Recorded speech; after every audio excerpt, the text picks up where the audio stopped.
Hello everyone, welcome to the study concept Madhya Pradesh GK की series में आपका फिर से स्वागत है।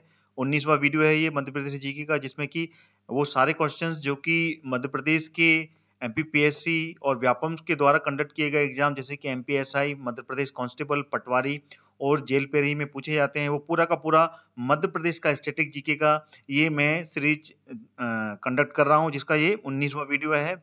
और लगातार ये वीडियो आ रहे हैं, हर रोज मैं एक नया वीडियो लेके आ रहा हूँ, जिसमें कि मैं लगातार 25 क्वेश्चंस लेके आता हूँ और टॉपिक वाइज लेके आ रहा हूँ मैं।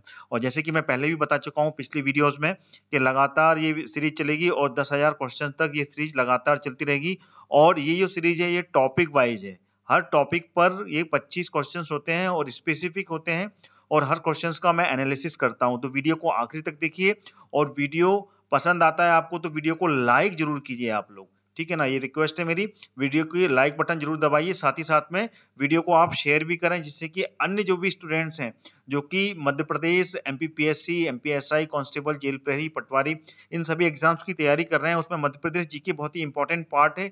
कम से कम 10 क्वेश्चन इसके बनते हैं, तो आप उन सभी परीक्षार्थियों की यहाँ पे हेल्प करेंगे शेयर करके। तो आपके पास में जो भी ग्रुप हो, चाहे वो व्हाट्सएप ग्रुप हो, फेसबुक ग्रुप हो, इंस्टाग्राम हो, टेलीग्राम हो, किसी में भी जाके आप इसको बिल्कुल शेयर कर दीजिए, जिससे कि अधिक से अधिक स्टूडेंट्स मेरे इस वीडियो को देख पाएं। और लगातार देखने के लिए मेरी इस सीरीज को मेरा चैनल स्टडी कॉन्सेप्ट सब्सक्राइब कर लें ऑल नोटिफिकेशन के साथ में, क्योंकि ऑल नोटिफिकेशन वाला जो रेडियो बटन है, जब तक कि आप वो सिलेक्ट नहीं करेंगे, आपको सभी वीडियोस के नोटिफिकेशन नहीं मिलेंगे और आप सारे इंपॉर्टेंट वीडियो से मिस कर जाएंगे। इसलिए मैं यही कहूंगा कि आप ऑल नोटिफिकेशन के साथ में मेरा चैनल सब्सक्राइब करें, जिससे कि आपको सारे वीडियोस मिल पाए। तो चलिए शुरू करता हूं ये 19वां वीडियो, जिसमें कि मैंने अगले 25 क्वेश्चंस लिए हुए हैं मध्य प्रदेश के।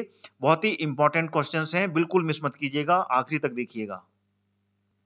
ये आ गया पहला क्वेश्चन आपके सामने। निम्नलिखित में से मध्य प्रदेश के राष्ट्रीयकृत वन में किसका उत्पादन किया जाता है? ऑप्शन आपके सामने है।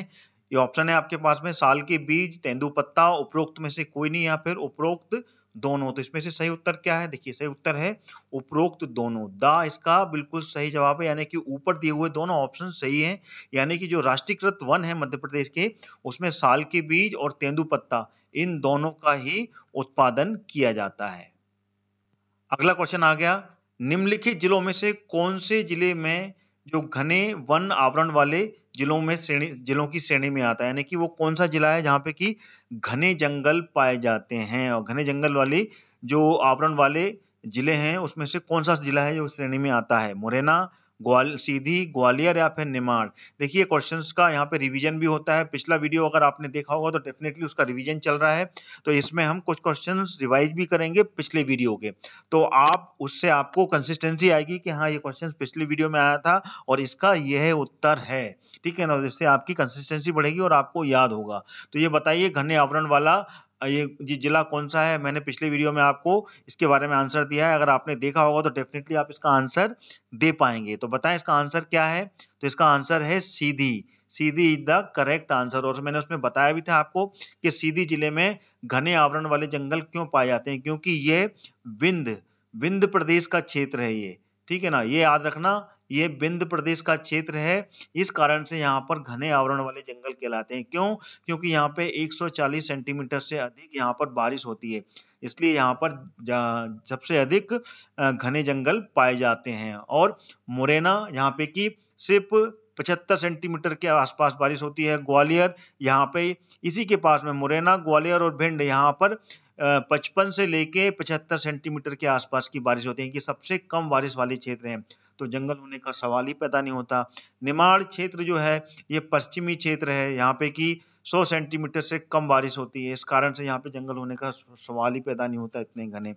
तो इस कारण से ये रियल फैक्ट है, सीधी वाला क्षेत्र विंध्य प्रदेश का है, 140 सेंटीमीटर से अधिक बारिश होती है, इसलिए यहाँ पर बहुत घने जंगल मिलते हैं। तो सिंपल, अगर आप हर चीज को विषयवार सिस्टमेटिक तरीके से पढ़ेंगे तो हर चीज की एक के बाद में एक लॉजिक जुड़े हुए हैं, जिससे कि आप आंसर सही दे पाएंगे। इसलिए सीरीज को आप पूरा देखें, हर क्वेश्चन को समझें, क्योंकि हर क्वेश्चन को मैं डिटेल में एनालिसिस देता हूं आपको हर फैक्ट क्लियर होगा। चलिए आगे बढ़ते हैं। अगला क्वेश्चन आ गया। मध्य प्रदेश में निम्न में से कौन से औषधीय पौधे उपलब्ध हैं? घृत कुमारी, लेमन ग्रास, इनमें से कोई नहीं या फिर ये दोनों। तो इसका आंसर कौन सा आपके सामने है जो कि सही होने वाला है। तो इसका जो सही उत्तर है वो है the is the correct answer, यानी कि ये दोनों जो ऊपर वाले ऑप्शन है ये करेक्ट हैं, ठीक है ना, क्योंकि यहाँ पर घृत कुमारी और लेमन ग्रास दोनों की औषधि पौधे मध्य प्रदेश में पाए जाते हैं, ठीक है। अगला क्वेश्चन आ गया आपके सामने, कितने वन क्षेत्रीय मंडलों में मध्य प्रदेश को विभाजित किया गया है? वन क्षेत्रीय मंडल कितने हैं? 15, 16, 14 या फिर 13? तो इसका जो सही उत्तर है वो कौन सा होगा आपके सामने, ए, बी, सी या डी? तो इसका सही उत्तर है बा, 16 वन क्षेत्रीय मंडलों में मध्य प्रदेश को विभाजित किया गया है, ठीक है, this is the correct answer. और इसमें जो सबसे बड़ा वन व्रत मंडल है वो कौन सा है, वो है खंडवा, ठीक है ना, ये भी याद रखिएगा, ये सबसे बड़ा है, सबसे बड़ा क्षेत्र कहलाता है ये, ठीक है। और सबसे छोटा वाला क्षेत्र जो है वो है होशंगाबाद, जो होशंगाबाद वाला क्षेत्र है वो सबसे छोटा वन व्रत कहलाता है, सबसे छोटा, ठीक है। तो दिस इज द करेक्ट, मैंने पूरा आपको एक्सप्लेन किया कि सबसे बड़ा और सबसे छोटा कौन सा है, ये दोनों पूछे जाएंगे। और टोटल वन व्रत मंडल कितने हैं, वो है 16, ठीक है ना, 16 भागों में इसको विभाजित किया गया है। अगला क्वेश्चन आ गया, निम्नलिखित में से कौन सी मध्य प्रदेश सरकार की एक व्यापारिक एकाधिकारिक वाली उपज है, यानी कि कौन सी वो उपज है जो कि मध्य प्रदेश के पास में ही इसका एक अधिकार है, तो वो कौन सी उपज है? साल का बीज, कपास, सागौन या फिर गेहूं? तो इसका सही उत्तर है वो कौन सा है? तो इसका सही उत्तर है आ, साल का बीज। साल के बीज का मध्य प्रदेश सरकार के पास में एकाधिकार है और ये इसकी व्यापारिक एकाधिकार वाली उपज है, ठीक है। अगला क्वेश्चन आ गया आपके सामने, मध्य प्रदेश में किस प्रकार की लकड़ी का उत्पादन किया जाता है जिसकी बनावट, रंग और धन्य गुण दुनिया के लिए प्रसिद्ध है, पूरी दुनिया भर में प्रसिद्ध है? महोगनी, हुल्ली, अबनूस या फिर सागौन? तो कौन सी लकड़ी है इसमें? तो इसका सही उत्तर है सिंपल, आप सब जानते हैं, सागौन। मध्य प्रदेश में अगर सबसे अधिक किसी ज्यादा वृक्ष पाए जाते हैं तो वो पाए जाते हैं सागौन के, पहले नंबर पर सागौन है और दूसरे नंबर पर साल के वृक्ष मध्य प्रदेश में पाए जाते हैं, ठीक है। और ये मध्य प्रदेश के 19% भाग में, जो जंगल का वन क्षेत्र है उसमें 19% भाग में जो सागौन का पेड़ मिलते हैं, ठीक है। तो this is the clear fact. और आपको मैंने पहले बता चुका हूं कि सागौन के जो वृक्ष हैं वो कौन कौन से जिले में पाए जाते हैं, पिछली वीडियो में मैंने बताया है, तो आप पिछला वीडियो जरूर देखें जिससे कि आपको पूरी जानकारी मिल पाए, ठीक है ना। सभी जिलों के बारे में मैंने जानकारी दी है कि किस किस जिले में सागौन की पैदावार होती है, सागौन के पेड़ मिलते हैं, ठीक है। और साथ में साल के बारे में भी मैंने पिछले वीडियोस में बताया है, तो सारे वीडियोस देखें आप, बहुत ही इंपॉर्टेंट सीरीज है ये, लगातार 1 से लेके ये 19वां वीडियो चल रहा है, तो आप लगातार देखें, पूरे वीडियोस में आपको पूरा आनंद आने वाला है और पूरा मध्य प्रदेश जीके एक के बाद में एक क्लियर होता जाएगा टॉपिक वाइज। मेरे चैनल को सब्सक्राइब कर लें ऑल नोटिफिकेशन के साथ में, ठीक है। वीडियो अच्छा लगता है तो लाइक और शेयर जरूर करें। अगला क्वेश्चन आ गया आपके सामने, प्रदेश राज्य वन विकास बोर्ड, मध्य प्रदेश का जो राज्य वन विकास बोर्ड है ये कब स्थापित किया गया था? ये भी पूछे जाते हैं सन, याद रखना, ये भी आपको याद रखने पड़ेंगे, ठीक है ना। 24 जुलाई 1975, 5 जुलाई 1981, 20 जुलाई 1979 या फिर 10 अगस्त 1956? तो इसमें से सही उत्तर कौन सा है? तो सही उत्तर है 24 जुलाई 1975 को मध्य प्रदेश का राज्य वन विकास बोर्ड का स्थापना की गई थी। तो ये आप रट लें, याद कर लें, क्योंकि ये सिंगल लाइन फैक्ट है, इसको आपको ऐसे ही याद करना पड़ेगा। अगला क्वेश्चन आ गया, भारत राज्य वन रिपोर्ट 2015 के अनुसार किस राज्य में सबसे अधिक वन का आच्छादन है? सबसे अधिक वन कहाँ पाए जाते हैं? मध्य प्रदेश, आंध्र प्रदेश, नागालैंड या अरुणाचल प्रदेश? तो इसका सही उत्तर क्या है? इसका सही उत्तर है Madhya Pradesh. Madhya Pradesh is the correct answer. मैं आपको पहले ही बता चुका हूं, बल्कि भारत राज्य वन रिपोर्ट 2018 की भी ये रिपोर्ट है और 18 की रिपोर्ट में भी मध्य प्रदेश नंबर 1 है और सेकंड नंबर पर जो आता है वो अरुणाचल प्रदेश आता है और थर्ड नंबर पर उत्तराखंड आता है, ठीक है ना। तो ये आपको ध्यान रहे। और जब ये 2015 की रिपोर्ट थी उस समय थर्ड नंबर पर छत्तीसगढ़ था, लेकिन अभी उत्तराखंड आ गया है थर्ड नंबर पर, ठीक है ना। 2018 की जो भारत राज्य वन रिपोर्ट है इसको अगर 2018 मान लें तो 2018 में भी मध्य प्रदेश नंबर 1 पे है, ठीक है ना। सबसे अधिक वन का आच्छादन अगर देखा जाए तो मध्य प्रदेश में ही है, मध्य प्रदेश सबसे नंबर 1 है, सबसे बड़ा हरा भरा मध्य प्रदेश अपना ही प्रदेश मध्य प्रदेश, ठीक है। अगला क्वेश्चन आ गया आपके सामने, निम्नलिखित में से कौन सा मध्य प्रदेश का राष्ट्रीयकृत वन उपज नहीं है? तेंदुपत्ता, साल का बीज, कुल्लू गम या फिर जंगली घास। तो इसमें से सही उत्तर कौन सा है? तो सही उत्तर इसका जो है वो दा है, यानी कि दा जो है वो मध्य प्रदेश की राष्ट्रीयकृत वन उपज नहीं है। This is the correct answer. बाकी के ये तीनों जो हैं ये बिल्कुल सही हैं, ये तीनों मध्य प्रदेश की राष्ट्रीयकृत वन उपज में आते हैं। अच्छा, इसके अलावा और भी हैं जो मध्य प्रदेश के राष्ट्रीय वन उपज में आते हैं, जैसे कि तेंदुपत्ता तो इसमें सामने लिखा ही हुआ है, तेंदू का लीफ, साल का बीज लिखा हुआ है, कुल्लू गम लिखा हुआ है, ठीक है ना। इसके अलावा और भी हैं जो कई तरीके के, जिसका कि यहाँ पर राष्ट्रीयकृत वन उपज माना जाता है, जैसे कि आंवला है, हर्रा है, लाख है, ठीक है ना। और जो चिरौंजी है, चिरौंजी जिससे कि अचार निकाला जाता है, अचार होता है ना चिरौंजी का वो, और महुआ, ये सभी मध्य प्रदेश के राष्ट्रीयकृत वन उपज में आते हैं, ठीक है। तो ये आप याद कर लें, तो all these are very important, ठीक है। चलिए अगला क्वेश्चन आ गया, निम्नलिखित में से किसे मध्य प्रदेश के प्रमुख वन उत्पादन के रूप में वर्गीकृत किया गया है? यानी कि प्रमुख वन उत्पादन में रेजिन, छाल, तेंदुपत्ता या फिर टिम्बर। तो प्रमुख वन उत्पादन क्या है इसमें? तो वो है टिम्बर। टिम्बर यानी कि लकड़ी। लकड़ी का जो उत्पादन है वो मध्य प्रदेश में प्रमुख वन उत्पादन के रूप में जाना जाता है। बाकी की ये जो उत्पादन है ये अन्य उत्पादन में, ठीक है, अन्य वन उत्पादन के रूप में जाना जाता है, ठीक है ना। इसको अन्य वन उत्पाद के रूप में जाना जाता है। बाकी मुख्य प्रमुख वन उत्पाद टिम्बर यानी कि लकड़ी को माना गया। तो this is the correct answer, timber, ठीक है।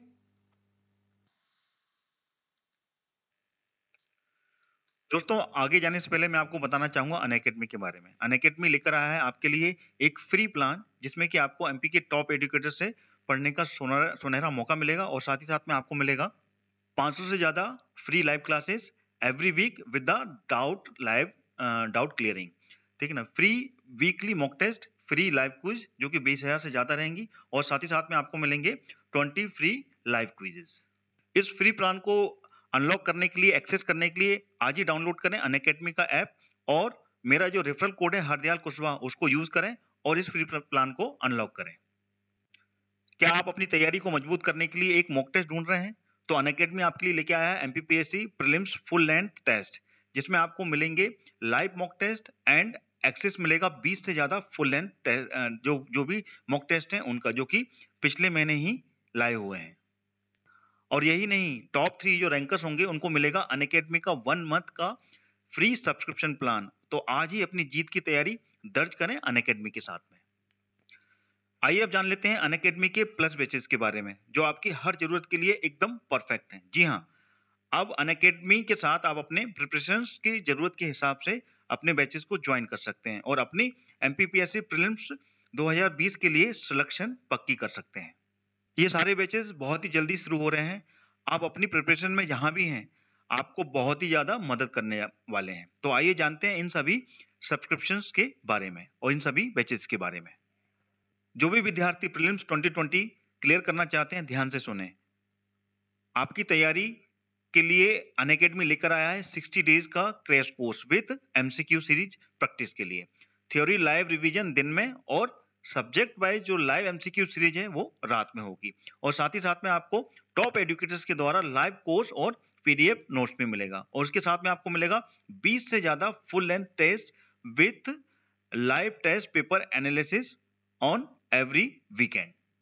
यह बैच स्टार्ट हो चुका है 14 जनवरी को, तो आज ही जाकर इनरोल करें और अपनी तैयारी को पक्की करें। क्या आपका थ्योरी का रिवीजन हो गया है और आपको सब्जेक्ट वाइज एमसीक्यू का रिवीजन चाहिए? तो आपके लिए अनअकैडमी लेके आया है 60 days revision batch course through subject wise MCQ series.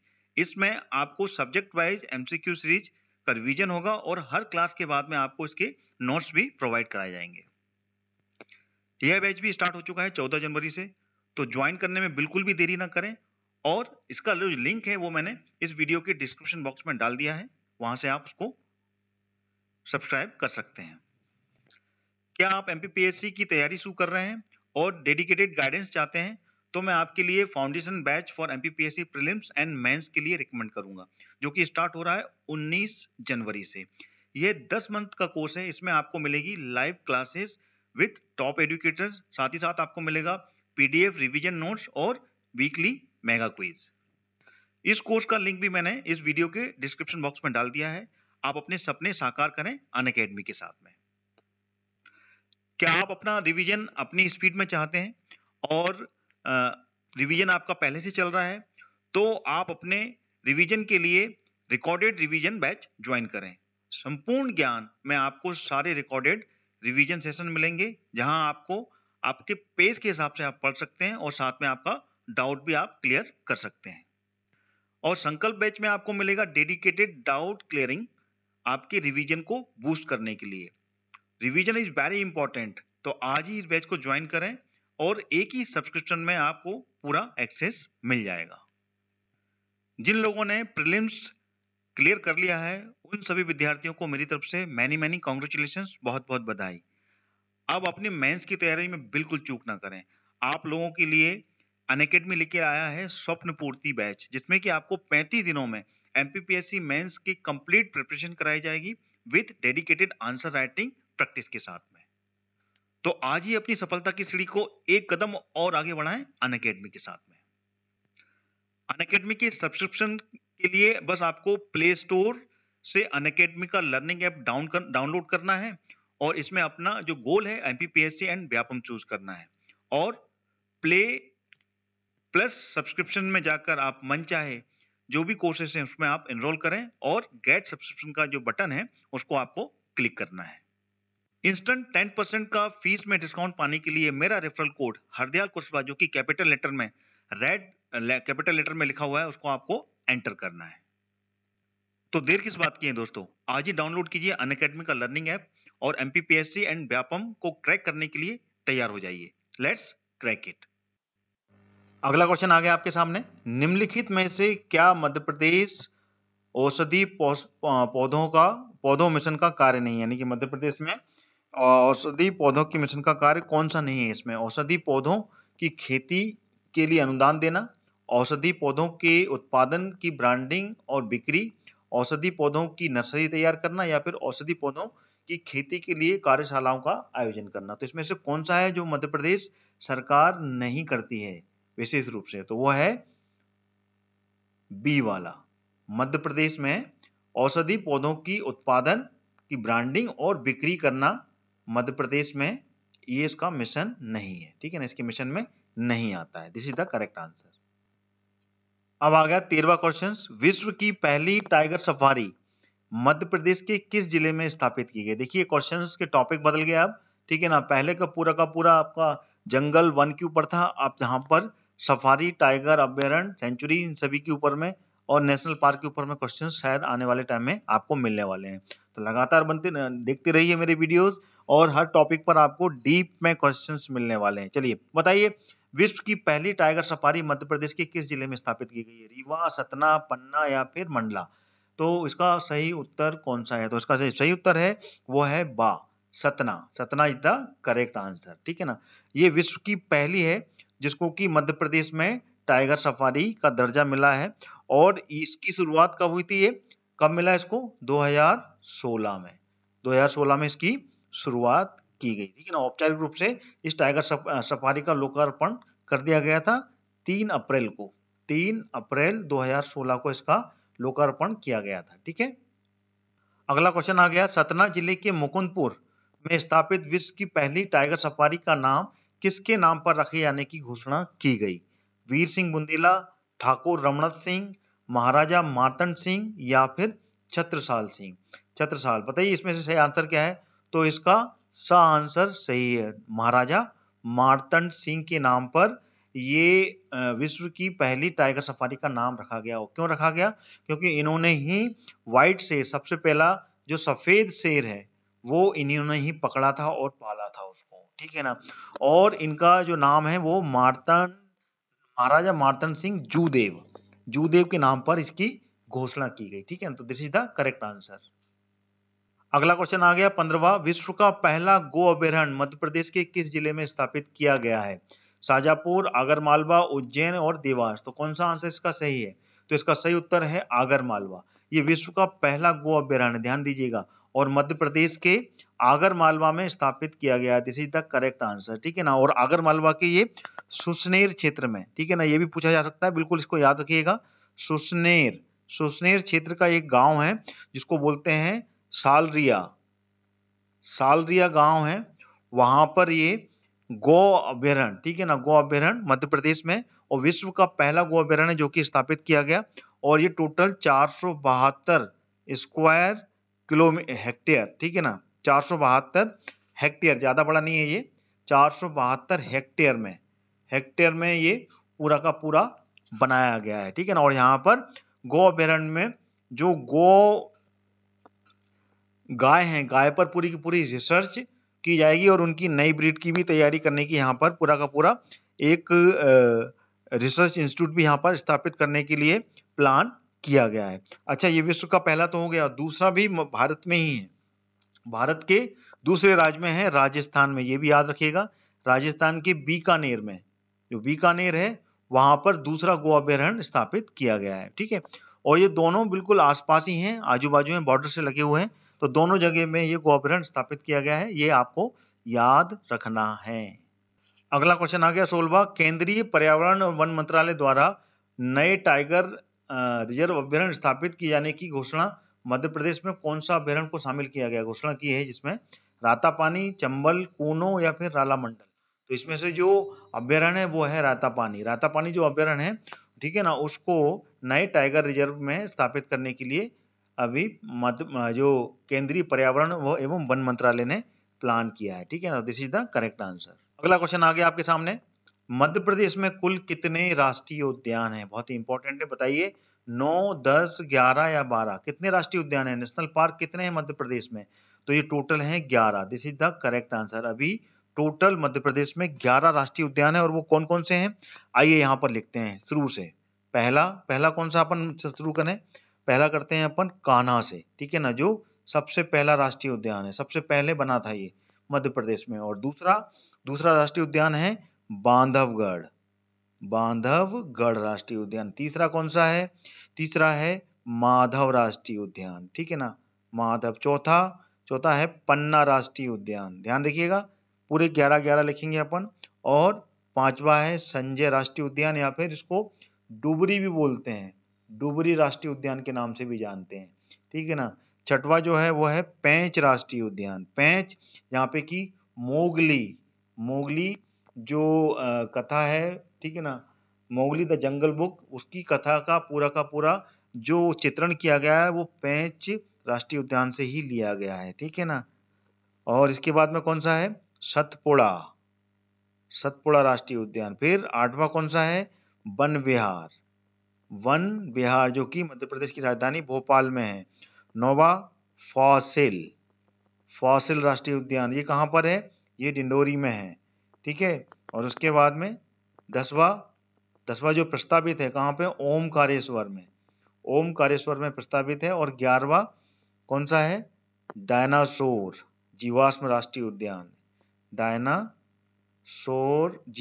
उद्यान, ये कहाँ पर है, ये है धार जिले में, ठीक है ना। और फॉसिल ये डिंडोरी में है, ये बहुत ही इंपॉर्टेंट है, ये आपको याद रखना है, ठीक है। और वन विहार भोपाल में, सतपुड़ा ये रायसेन में, अपना होशंगाबाद में है, पेंच ये सिवनी में है, संजय ये सीधी में है, पन्ना में है, माधव ये शिवपुरी में है, बांधवगढ़ ये उमरिया में है, और कान्हा ये मंडला और बालाघाट में है, ठीक है। तो ये सारे क्लियर हो गए आपको, बहुत ही इंपॉर्टेंट है, कितने हैं, कहाँ पे हैं, ये व्यवस्थित, ये भी आपको क्षेत्र की जानकारी होनी चाहिए, ठीक है। चलिए आगे बढ़ते हैं। अगला क्वेश्चन आ गया, मध्य प्रदेश में वह एकमात्र राष्ट्रीय उद्यान कौन सा है जहाँ पे कि ब्रेडरी प्रजाति का बारहसिंगा पाया जाता है, सतपुड़ा, बांधवगढ़, कानाकीसली या फिर उपरोक्त में से कोई नहीं। तो इसका सही उत्तर कौन सा है, तो वो है कानाकीसली, जो कि मंडला और बालाघाट, ठीक है ना, ये 2 जिलों में है, ये 2 जिलों में फैला हुआ है, और उसमें ही ये ब्रेडरी प्रजाति का जो बारहसिंगा है वो पाया जाता है। और इसको मध्य प्रदेश सरकार ने एक नाम भी दिया है, नाम कौन सा, भूर सिंह नाम से इसको नाम दिया है, ये मैस्कट इसका नाम दिया है। और ये एक बहुत ही विलक्षण प्रजाति का बारहसिंगा यहाँ पर पाया जाता है कानाकिसली में, बहुत ही इंपॉर्टेंट है, ये क्वेश्चन बनते हैं, इसको आपको याद कर लेना है ऐसे ही, ठीक है।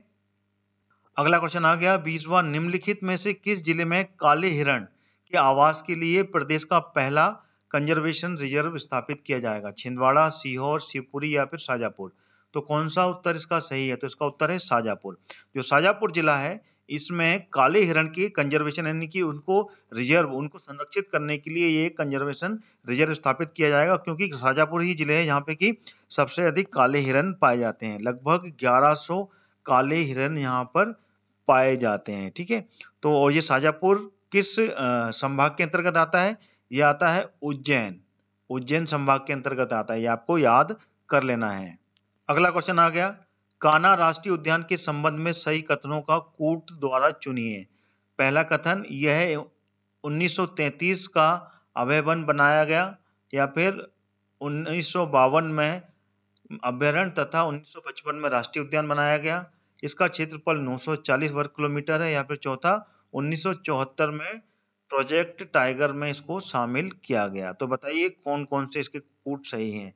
पहला वाला, दूसरा वाला, तीसरा वाला या फिर चौथा वाला? तो इसका सही कूट कौन सा है ये आपको बताना है चारों कूटों में से। तो इसका जो सही उत्तर है वो है दा। देखिए वो कैसे है, देखिए पहला वाला 1933 में इसको अभय वन बनाया गया था, फिर 1952 में अभ्यारण्य तथा 1955 में इसको राष्ट्रीय उद्यान में बनाया गया, और 1974 में इसको प्रोजेक्ट टाइगर में भी इसको शामिल किया गया। This is the correct answer. ठीक है, और ये भी करेक्ट है और ये भी करेक्ट है। इसका ये करेक्ट नहीं है क्योंकि ये क्या है, 940 वर्ग मीटर लिखा है। अगर इसकी जगह पे 940 वर्ग किलोमीटर लिखा होता तो ये भी सही जाता। ठीक है ना, क्योंकि इसका जो क्षेत्रफल है वो 940 वर्ग किलोमीटर में ये फैला हुआ है, जो मैं आपको बता चुका हूँ। कान्हा किसली राष्ट्रीय उद्यान जो कि मंडला और बालाघाट दोनों जिलों में है। ठीक है, क्लियर हो गया। चलिए अगला क्वेश्चन आ गया, पार्क इंटरप्रिटेशन योजना कहाँ लागू है? कौन से नेशनल पार्क में? कान्हा किसली, पेंच, फॉसिल या फिर सतपुड़ा? तो इसका जो सही उत्तर कौन सा है वो है कान्हा किसली। कान्हा किसली जो नेशनल पार्क है इसमें ही ये पार्क इंटरप्रिटेशन जो योजना है ये लागू की गई है, और ये अमेरिका के तर्ज पे की गई है। अमेरिका में जो नेशनल पार्क सर्विस है, नेशनल पार्क सर्विस, ठीक है ना, उसके तर्ज पर ये योजना यहाँ पर कान्हा किसली में लागू की गई है, पार्क इंटरप्रिटेशन। ठीक है, अगला क्वेश्चन आ गया, प्रदेश का प्रथम जीवाश्म राष्ट्रीय उद्यान कहाँ पर है? उमरिया, डिंडोरी, शिवपुरी या उपरोक्त में से कोई नहीं? तो मैंने अभी पिछले क्वेश्चन में आपको बताया, तो वो है डिंडोरी। मध्य प्रदेश का पहला जो जीवाश्म राष्ट्रीय उद्यान है वो डिंडोरी में स्थित है, और यहाँ पर जीवाश्म जो बिल्कुल हजारों साल पुराने जमीन के नीचे, ठीक है ना, भूमि के नीचे जमे हुए दबे हुए जो जीवाश्म मिले हैं, वो जीवाश्म जिसको बोलते हैं फॉसिल, ठीक है ना, वो फॉसिल्स यहाँ पर प्राप्त हुए हैं। तो उसका संरक्षण यहाँ किया जा रहा है, और ये राष्ट्रीय उद्यान डिंडोरी में, डिंडोरी जो कि जबलपुर संभाग के अंतर्गत आता है। ठीक है, अगला क्वेश्चन आ गया आपके सामने, प्रदेश का प्रथम डायनासोर राष्ट्रीय उद्यान कहाँ पर है? उमरिया, डिंडोरी, धार या उपरोक्त में से कोई नहीं? और ये इस वीडियो का आखिरी क्वेश्चन है, 24वां क्वेश्चन। तो बताइए इसका सही उत्तर कौन सा होगा? तो इसका सही उत्तर है धार। मध्य प्रदेश का पहला, और पहला क्या, एक ही डायनासोर राष्ट्रीय उद्यान है जो कि धार में स्थित है। This is the correct answer. ठीक है, और धार जो कि इंदौर संभाग के अंतर्गत आता है। ठीक है ना, इंदौर संभाग के अंतर्गत आता है। ठीक है, यहाँ पर स्थित है, और बहुत छोटे क्षेत्र में है ये डायनासोर राष्ट्रीय उद्यान। ठीक है, चलिए तो ये थे पूरे 24 क्वेश्चंस जो कि मैंने मध्य प्रदेश जीके पर बनाए।